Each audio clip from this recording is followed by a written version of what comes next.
Hello, എല്ലാവർക്കും നമസ്കാരമുണ്ട്. അപ്പോൾ നമ്മൾ ഇന്ന് പത്മനാഭ കൊട്ടാരമാണ് കാണിക്കാൻ പോകുന്നത്.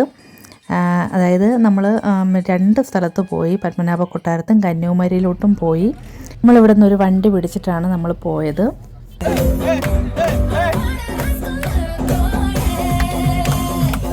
അങ്ങനെ എല്ലാവരും വളരെ ഹാപ്പി ആയിട്ട് തന്നെ പത്മനാഭ കൊട്ടാരത്തിലെത്തി. നമ്മൾ വീട്ടിൽ നിന്ന് തിരിച്ചപ്പോൾ 12 മണി കഴിഞ്ഞിരുന്നു. പത്മനാഭ കൊട്ടാരത്തിൽ എത്തിയപ്പോഴത്തേക്ക് ഒരു 2-2:30 മണിയായി. നമ്മളിത് കഴിഞ്ഞതിന് ശേഷം പിന്നെ കന്യാകുമാരിയിലോട്ടും പോയി. പക്ഷേ അത് എല്ലാം കൂടെ നമുക്ക് ലോങ് ആയി പോകുമല്ലോ, ലോങ് വീഡിയോ ആയി പോകും. അപ്പോൾ അതുകൊണ്ടിട്ടാണ് പത്മനാഭ കൊട്ടാരം മാത്രം കാണിക്കുന്നത്. അപ്പോൾ നമ്മൾ കോമ്പൗണ്ടിനുള്ളിലേക്ക് കയറി.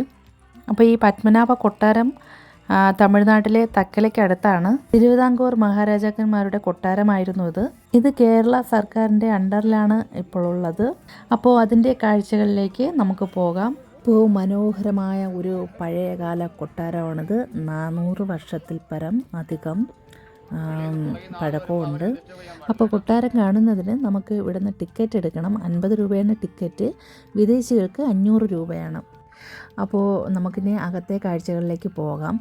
അപ്പോൾ ഇവിടുന്ന് പോയപ്പോൾ തന്നെ അവർ പറഞ്ഞിട്ടുണ്ട്, മൊബൈൽ അധികം എന്ന് വെച്ചാൽ അധികം വീഡിയോ ഒന്നും നിങ്ങൾ എടുക്കരുത് എന്നിങ്ങനെ പറഞ്ഞിട്ട് പോയി. അങ്ങനെ നമ്മൾ അധികം ഒന്നും എടുക്കാൻ പറ്റിയില്ല, എങ്കിലും കുറച്ചൊക്കെ എടുത്തു.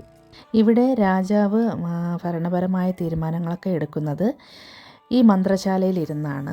ചൈനീസ് മാതൃകയിലാണ് ഇവിടെ ഇരിപ്പിടങ്ങൾ ഒരുക്കിയിട്ടുള്ളത്. മന്ത്രശാലയ്ക്ക് 11 കിളിവാതിലുകളുണ്ട്.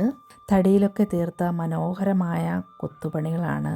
അപ്പോൾ മന്ത്രശാലയുടെ കിളിവാതിലൂടെ നമുക്ക് കണ്ടു കഴിഞ്ഞാൽ നമ്മുടെ നടവാതിൽ നമുക്ക് കാണാൻ കഴിയും.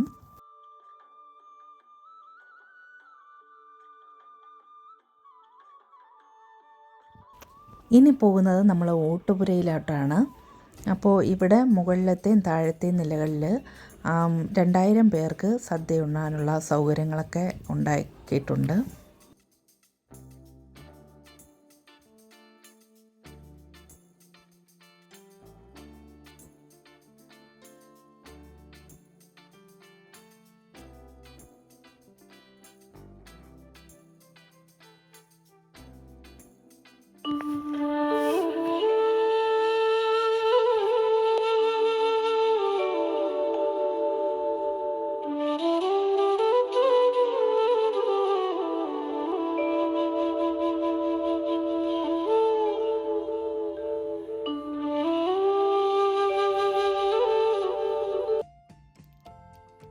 അപ്പോൾ ഇവിടെ ജനലുകൾക്കൊക്കെ പകരം തടികൾ തീർത്ത അഴികളാണ് കൂടുതലും ഉള്ളത്.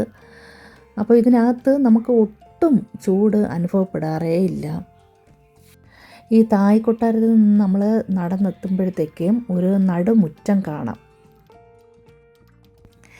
നൂറ്റാണ്ടുകൾക്ക് മുമ്പ് എത്രയോ രാജാക്കന്മാർ നടന്നു നീങ്ങിയിട്ടുള്ള വഴികളിലാണ് നമ്മൾ നടക്കുന്നത്.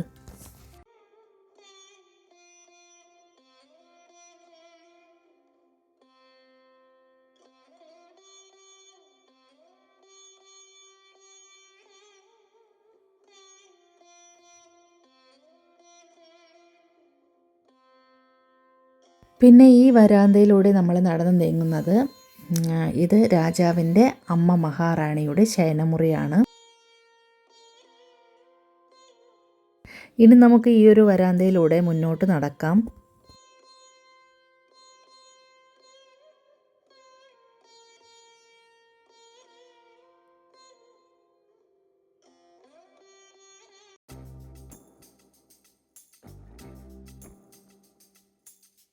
ഇവിടെയാണ് രാജഭരണകാലത്തൊക്കെ ആയുധങ്ങളൊക്കെ സൂക്ഷിച്ചിരുന്നത്.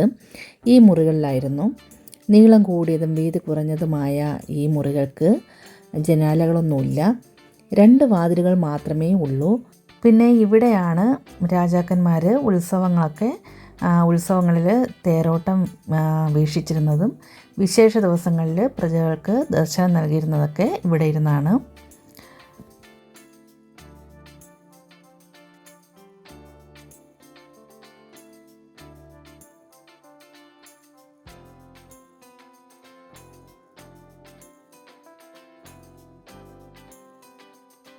ഇനി പോകുന്നത് മഹാരാജാവിൻ്റെ പള്ളിയറയിലേക്കാണ്.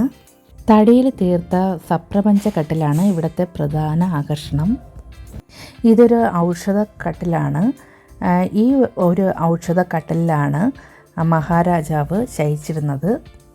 ഇത് 64 ഔഷധ വൃക്ഷങ്ങളുടെ തടി ഉപയോഗിച്ച് നിർമ്മിച്ച കട്ടിലാണ്. പിന്നെ ഈ ഒരു കട്ടിൽ ഡച്ചുകാർ കുളച്ചൽ യുദ്ധത്തിന് ശേഷം മാർത്താണ്ഡവർമ്മ മഹാരാജാവിന് സമ്മാനമായിട്ട് നൽകിയതാണ്. പിന്നെ ഈ ഒരു കട്ടിൽ മെത്ത പോലും ഉപയോഗിക്കാതെയാണ് രാജാവ് ശയിച്ചിരുന്നതെന്ന് പറയപ്പെടുന്നു.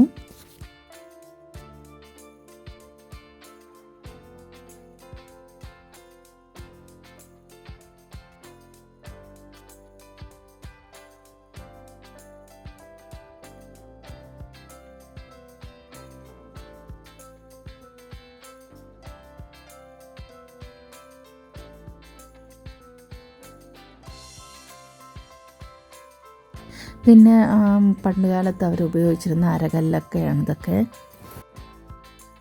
പിന്നെ ഈ തായ്ക്കൊട്ടാരത്തിൻ്റെ പുറകുവശത്തൂടെ നമ്മൾ നടന്നു നീങ്ങുന്നത് ഒരു വിശാലമായ ഒരു ഉദ്യാനമാണ്. അടുത്തിന്നെ കാണാൻ പോകുന്നത് നമ്മൾ മണിച്ചിത്രത്താഴിലൂടെയും ഹിസ് ഹൈനസ് അബ്ദുള്ള എന്ന സിനിമയിലൂടെയൊക്കെ കണ്ട ആ ഒരു കൽത്തൂണുകളും കൽവിഗ്രഹങ്ങളൊക്കെയാണ്. അപ്പോൾ നമ്മളിപ്പോൾ നിൽക്കുന്നത് പത്മനാഭ കൊട്ടാരത്തിലെ നവരാത്രി മണ്ഡപത്തിലാണ്. എത്രയോ നർത്തകിമാർ നൃത്തം ചെയ്ത, എത്രയോ സംഗീതജ്ഞന്മാർ സംഗീതം നടത്തിയ ഒരു നവരാത്രി മണ്ഡപത്തിലാണ് നമ്മളിപ്പോൾ നിൽക്കുന്നത്.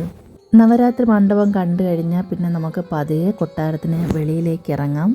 അപ്പോൾ വിശദമായിട്ട് മൊത്തത്തിൽ ഒന്ന് എടുക്കാൻ പറ്റിയിട്ടില്ല. ഞാൻ പറഞ്ഞില്ലേ, മൊബൈൽ അധികം ഒന്ന് യൂസ് ചെയ്യരുതെന്നാണ് അവർ പറഞ്ഞത്. അപ്പോൾ നമ്മൾ ഒരു ദിവസം മൊത്തവും വേണം ഒന്ന് ഈ കൊട്ടാരം മുഴുവനായിട്ടൊന്ന് ചുറ്റി കാണാൻ വേണ്ടി. പിന്നെ ഇത് കഴിഞ്ഞിട്ട് നമ്മൾ നേരെ പോയത് കന്യാകുമാരിയിലോട്ടാണ്. അപ്പോൾ അതൊരു വീഡിയോ ആയിട്ട് ഞാൻ പിന്നീട് വരുന്നതായിരിക്കും. അപ്പോൾ ഇന്നത്തെ ഈ ഒരു വീഡിയോ നിങ്ങൾക്ക് ഇഷ്ടമാകുമെന്ന് വിശ്വസിക്കുന്നു. നന്ദി, നമസ്കാരം.